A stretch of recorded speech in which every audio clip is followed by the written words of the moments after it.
Bom dia, pessoal, estamos aqui mais uma vez para levar a vocês as aulas à distância do Colégio SEI. Bom 2021 para todos nós. Hoje nós vamos ver um assunto que está ligado à introdução à Idade Moderna. O assunto será a expansão marítima europeia. O que foi? O que representou a expansão marítima europeia? A expansão marítima europeia, ela está no contexto da política econômica europeia da época, que era o mercantilismo comercial. Ou seja, as nações precisavam comercializar, se expandir em termos de mercados para todas as regiões, não somente na Europa, mas também principalmente para fora da Europa. E aí surge a expansão marítima. A expansão marítima, que no primeiro momento estava sendo realizada pelo comércio do Mediterrâneo, passou a ser realizada por outras regiões, como principalmente o Oceano Atlântico, porque nesse momento nós iremos ver uma expansão marítima em direção ao Ocidente, em direção à América, certo? Quais os fatores que impulsionaram essa expansão marítima? Nós temos aqui renascimento comercial e urbano europeu. A Europa crescia demograficamente e para isso também precisava expandir o seu comércio para atender a população. Procurar metais preciosos, principalmente como o ouro e a prata, porque o mercado crescia e a necessidade de moedas era insuficiente para o momento. Busca de especiarias e artigos de luxo. Que especiarias eram essas? Eram representadas por condimentos, temperos que eram necessários na culinária europeia. Sabemos que a Europa, com um clima frio e temperado o ano quase por completo, não tinha essas especiarias, como o gengibre, como o cravo, como a canela, para fazer uma alimentação decente. Artigo de luxo, os reis, as rainhas cresciam em termos de poder econômico e precisavam ter melhores vestimentas, melhores artigos para atender a sociedade e até encontros de estados. A conquista de Constantinopla pelos turcos, essa cidade que fica no extremo oriente, entre a Europa e o Oriente, foi conquistada pelos turcos. Essa conquista fez com que o comércio pelo Mediterrâneo se fechasse. De uma certa forma, os turcos passariam a controlar aquela região, ficasse assim difícil a expansão por aquela região. Aliança entre o rei e a burguesia.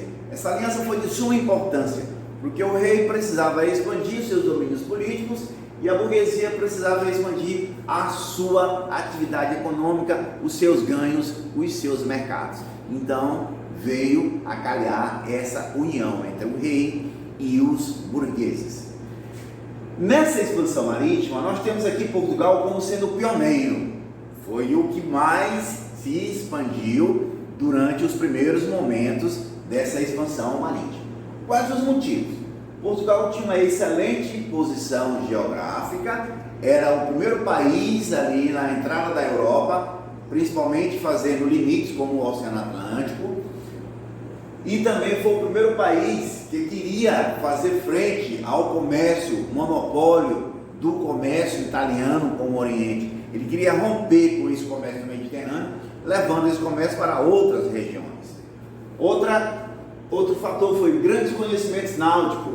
A escola de Sagres, que foi criada pelo infante Dom Henrique em Portugal, levou os portugueses a ter grandes conhecimentos em viagem à distância. Passaram a conhecer a bússola, o astrolábio, o quadrante. Fizeram os navios de uma velocidade um pouco mais rápida para o momento, que era as caravelas, navios pequenos, mais leves, com 3 marchas, se deslocavam mais rapidamente. E também Portugal foi o primeiro país a se centralizar politicamente, foi o primeiro país a ficar unificado politicamente. Assim, facilitou com que o rei, burguesia e outros setores se iniciassem nessa expansão.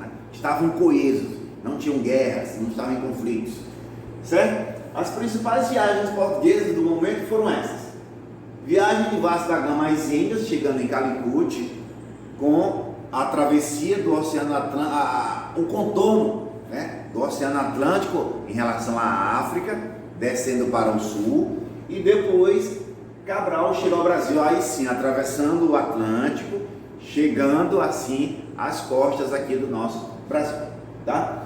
Mas também nós tivemos outros países que se destacaram, como a Espanha. A Espanha, durante o período da Reconquista Cristã, o que foi a Reconquista Cristã? Foi a reconquista dos territórios de Espanha, que eram 4 reinos, Leão, Castela, Navarra e Aragão, pelos espanhóis cristãos em relação aos turcos, otomanos, árabes que haviam invadido essas regiões.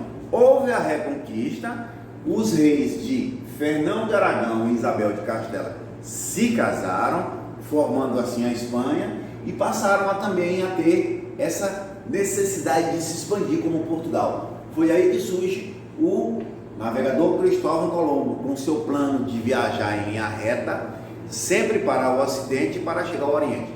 Assim fez Colombo, chegando à América Central, e aí nesse momento, em 1492, descobre um novo continente, que foi a América, dando pontapé assim para a conquista de todo esse continente.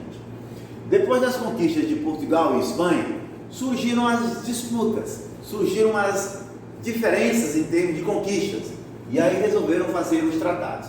O mais importante foi o Tratado de Tordesilhas, que dividia as terras do Ocidente no Atlântico Sul entre Portugal e Espanha. Nós temos aqui no mapa, aqui você vê que a linha de Tordesilhas, de norte a sul, traça uma linha em relação a um ponto mais extremo, que era Cabo Verde, para o leste. E aí 360 léguas, oeste ficaria para Portugal e leste ficaria para a Espanha, certo? Essa foi a divisão do Tratado de Tordesilhas. Depois da divisão do Tratado de Tordesilhas, os países começaram a se expandirem cada vez mais. Depois veio Inglaterra, chegando na América do Norte, os holandeses também chegando na América do Norte, América Central, tá? E para encerrar, pessoal, nós temos as consequências. Quais foram as consequências dessas expansões? Foram conquista de novos territórios, colonização dessas terras, escravização dos povos dessas terras e expansão do comércio pelo mundo.